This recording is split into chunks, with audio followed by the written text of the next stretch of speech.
Hello, everybody. Welcome to the Uncle and the Carbuncle. This is our baseball podcast. We have a lot to cover today. So happy Sunday to you all. And I'm going to bring up my nephew, Christian, to talk about the National League East and his New York Metropolitans. Chris. It hasn't been too hot because of all the injuries, but they're finding a way to win big games. It's not the highest scoring games. Their offense still kind of trash, but they're staying in the games and they're winning it. First atop the NL East for now, 4 games, 3.5 games ahead, I think. And once we get our guys back, we're going to keep rolling and get a bigger lead than that. So it's looking good. Yeah, they're playing well. They're not scoring a lot of runs either. Lindor's not hitting. Alonso's really not hitting. Conforto's out, right? I mean, their big hitters really haven't come through yet. And they're still in first place. Granted, the division, everybody else in the division is under 500, right? You're just mad at the Dodgers. They will be, though. I think the Dodgers will be. Well, we'll see. I mean, and we can talk about that, but let's just finish with the National League East. Mm-hmm. Atlanta's starting to come on a little bit. They've underachieved. They're almost at 500 now, so they may be a force to be reckoned with. Philadelphia's bullpen is a lot better than it was last year, so and they're doing okay, and they've got a good manager. I like Girardi, so they could be something there. Miami just lost 8 in a row, but they're ahead of Washington. So Washington I think has got big problems. So anyway, Mets, Braves, maybe Philly, but I think the Mets have the upper hand now, and at some point, hopefully, they get Carrasco back, and that'll be big for them. It looks like Syndergaard is going to be done, right, for the year. I mean, at best, he'll be back in August and trying to get in shape. I wouldn't count on him. Maybe you'll get a bonus towards the end of the year, but I think you're going to ride the horses that you have at this point. He's been out for 2 years at this point. Yeah, and that's a long time, man. And see, it doesn't matter how hard you're throwing. It's a difficult surgery to come back from. I know a lot of people do it, but about 25% of the people don't do it. And this isn't related to that. This is kind of an elbow thing, I think. But you don't know. You don't know.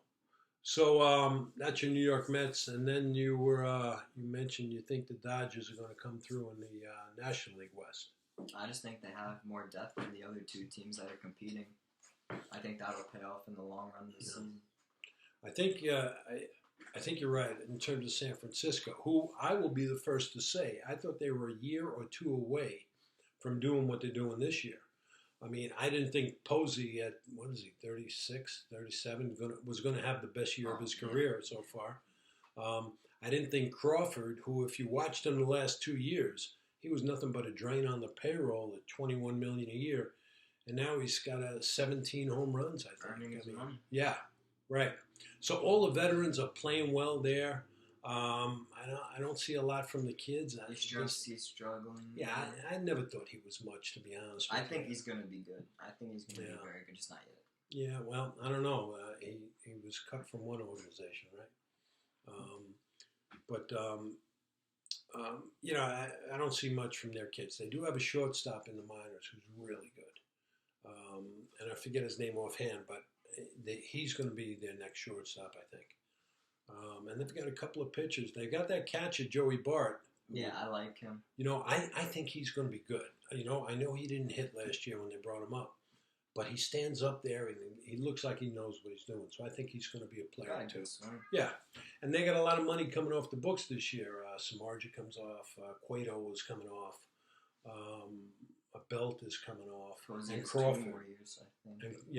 Posey they'll keep. But and Crawford's coming off, so Crawford, Belt, Cueto, Samardzija. It's a lot of do-re-mi. So there'll be players in the free agent market as well. I could see Belt getting re-signed though. I don't think he's very good. I mean, do you? I think he's a good platoon guy. He's not an everyday player, but he's a very solid platoon guy. Okay, maybe. I just watched him. He was overmatched at who was he playing at pitching against? Can hit lefties. Hitting against. Yeah, I think it was Arias. can't hit lefties, but righties he bunted with 2 strikes. He bunted with 2 strikes, man. And he got a hit because he bunted because they were overshifting on him. He bunted it to third base and he got a hit. So anyway, yeah, I keep saying I think the Giants are going to start to fade a little bit, but they haven't yet. I mean, And, Gosman's a career beast. year. He's a beast. man. MVP candidate, right? And he had a good year last year too, right? So if he's the goods, Alex Wood was 5-0. Now he's 5-2. We've seen this movie with Alex Wood before, right? A couple of years ago, he was 11-0 with the Dodgers on the All-Star team, and then he faded. And usually he gets hurt too. So I'm not concerned about that. But they've got DeSclafani has pitched well for them. They've got a pretty good team. I do think over 162 games they're going to fade. They're going to run third. I don't think their pitching could hold up for that long. Yeah. I think after All-Star break, it's going to fade out. Yeah, I think you're probably right. And I don't think these veterans are going to hit like this all year either. So we'll see. But I do think San Diego is here for the long term. They're not as deep as LA, but they're good. Especially They're if good. Snell comes around, fixes himself. We talked about this before the season started. Snell, aside from that 1 year where he won the Cy Young, He's been trending downward. yeah, I think and he's been an average pitcher. He really hasn't been great. And Tampa Bay, I don't know whether to use a Ouija board or a corn teller, but they know when these guys are going to bust out.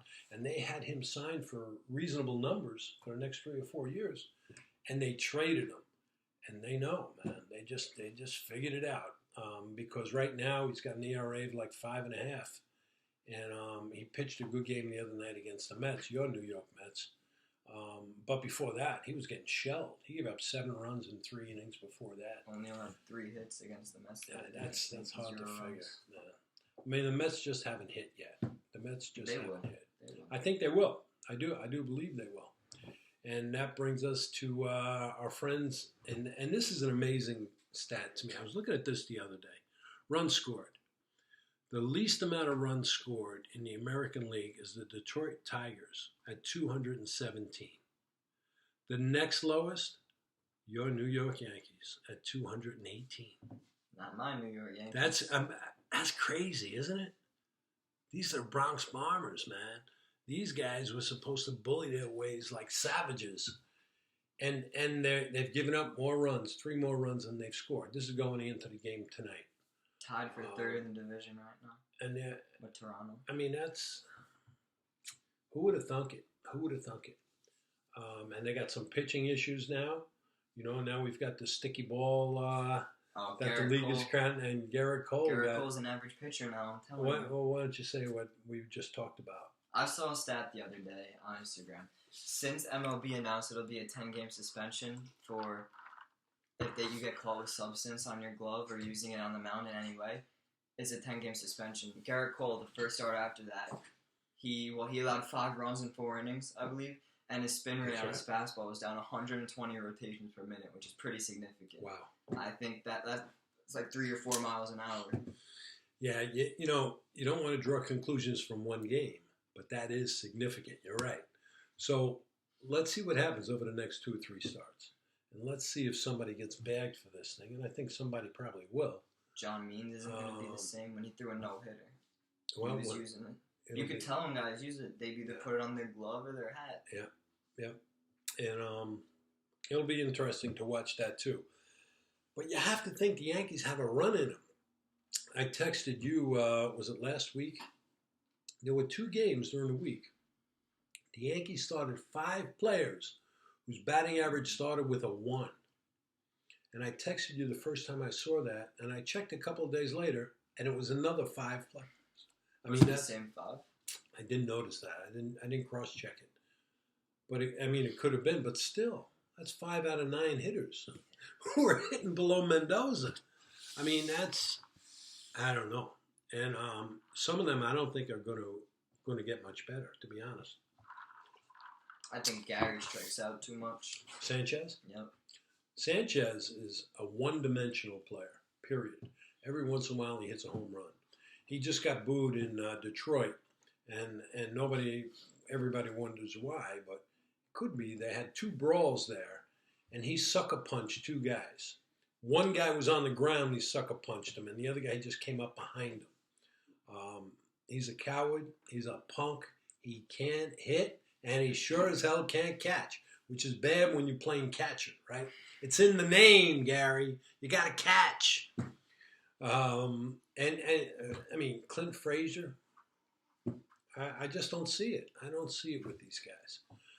Look, LeMayo's hitting like 260. I think he'll come around because he's got a track record, right? But Frazier doesn't, and Sanchez doesn't, aside from that first year. Other than that, I mean, they're shaky. Stanton can't play the field, which is crazy. That's crazy, isn't it? He's injury prone. He's been injury prone since he came up. Again, so is Judge. And Judge has been too. I mean, Judge is coming into his prime now. I think he's 28. He needs to answer the bell, play 150 games, and hit 40 home runs, and he can do it. And I think he will do it. But Stanton, you can't. And how many more years does he have left on that contract? I believe 3. I think he's got at least 3 years. Yeah, 3 years and like $100 million or whatever it is. It's crazy for a one-dimensional not even one-dimensional. He's less than one-dimensional. He's half a dimensional because he can't field, and he's just a home run. And he gets hurt all the time. Strikeout problem. It's tough. And Yankees are in a tough spot, and they just gotta dig their heels in and try and get out of it as best they can, because they're not going to tear it down in the middle of the year. They're not going to make any big deals, trading the kids. This isn't George Steinbrenner, where he would empty the farm system to get a bunch of vets at the deadline. So they've got to hope they can turn it around. I mean, they're half a dozen games out, which brings us to who they're behind. Let's start with Tampa Bay. The Tampa Bay Rays, who trade Snell, right? And they let Morton go too, right? To the Braves. Yeah, they just find a way to win. They trade away their top players and they still win. It's unbelievable. You gotta love them. Man. I mean, just traded away. What's his name? Their shortstop. They just traded away. Oh yeah. I know what you mean. We'll think of it later. But that's making room for Franco. Top prospect. Yeah, that's right. Number one prospect in baseball. Kid is such a yeah. They have a stacked farm system. They do, and that's so good. And they scout good, they draft well, and they trade prudently. And I don't know who they got for Snell, but I'm sure they're going to be great players. I'm sure they will be, because they're that good. They're that good at judging talent. Do a good job, the scouts. That's right. They do a real good job. Willie Adames. Yeah. Willie Adames. That was the shortstop. Yeah. Okay. Boston's been hot too in a second. Yeah. I think they're starting to slow down a little bit. Yeah. But they're winning games. Yeah, they are. And they came into New York and they won the first 2 games. I don't know what today will do, but they may be for real too. Again, that's a surprise. I didn't see it coming. Let me say that. I didn't see it coming. I thought the Yankees would run away with this division. I thought Tampa would take a step back. I thought the Sox would take a step back, and maybe Toronto might give them a little bit of a run. But I thought the Yankees would steamroll the division. I mean, way off on that one. Xander Bogaerts is having a career year right now. He is. Can't really field the ball. I think he's in the same boat as Gleyber Torres, where he's not really. Yeah, but he's hitting Torres. He's hitting all over the place. And Devers got like 50 RBIs, doesn't he? I mean, Devers has crazy. a sweet lefty swing, and that's beneficial with the short area at Fenway. Something like 290 to the foul. And in the Central, I like the White Sox before the season started. They're doing good. Cleveland's behind them by about 4 games, but the White Sox are looking good, even despite that couple of bad injuries they had. I'm not going to lie. I thought the Twins were going to win the division at the beginning of the year, and right now it looks like there's no chance of that. They're 12 games out. I thought Minnesota had a team that was just going to beat them. White Sox are good. I mean, Tim Anderson, they got some guys. They do. And again, that's, when they traded away their guys, they got good prospects back. They drafted high and they drafted well, and that they're bearing the fruits of that now. Let's talk about Joseph Aloysius DeGrom. Um, Jacob. Jacob, tell us about Jake the Snake DeGrom. I love that guy. I just love that guy. I mean, 9 starts this year. He's only 6-2 and one no decision, but dude has a 0.62 ERA. That's crazy. He's let up 3 earned runs this year. That's crazy. And he's batting like 400. Yeah. He has more hits with runners in scoring position than hits he let up with runners in scoring That's position. crazy. We were talking about that that's right. before we were That's doing right. this. Yeah, I think he gave up 1 hit with a runner in scoring position, and he has 3 hits with runners in scoring. And he's got like 93 strikeouts in 55 innings or something, and 8 walks. He's a beast. He was a shortstop in He college. is. Yeah, I wish he was still a shortstop. I mean, He's a beast. He's really. I mean, he's the best there is. Nobody can argue. The best there is right now. I was just in the Hall of Fame this week. My wife and I took a trip to the Baseball Hall of Fame, and I reconnected with a lot of the great old stars and read a lot of the plaques and remembered some of the old names. Anyway, but that was good. And DeGrom, keep pitching like this. You'll have a plaque up there one day too. Okay. So did see the Hall of Fame where my nephew will be in about 25 years. That's the plan. He's about to make the playoffs with Smithtown East, right? They got 3 games left. 1 game, they win 1 game, they make the playoffs, and then anything goes. Star shortstop, best hitter on the team, and closer. Pitched 3 innings today, right? 3 innings. 3 innings. 3 innings today. 5 strikeouts. No runs, 5 strikeouts. He's the goods, man. He's the goods. So anyway, you have anything else? Anything else? Okay. Everything. All right. Ben, I'm the uncle. I'm the carbone. It's great to see you all. I hope you had a great weekend. Enjoy your summer. We'll talk to you again soon. Thanks.